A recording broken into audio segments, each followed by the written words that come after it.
Ano ang ibinigay ng Diyos sa bayang Israel sa pamamagitan ni Moises sa Deuteronomio?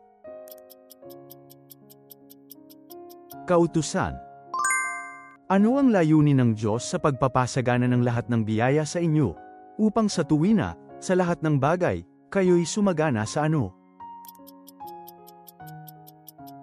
Sa bawat mabuting gawa. Ayon sa Roma, ano ang tawag na ipinahintulot sa mga tumanggap ng Espiritu ng Anak bilang anak ng Diyos? Ama, Aba, Ama.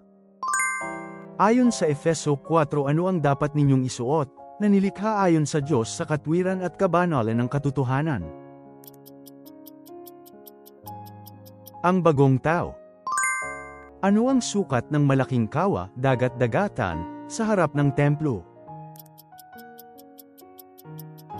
Diametro 10 siko, taas 5 siko, pabilog 30 siko.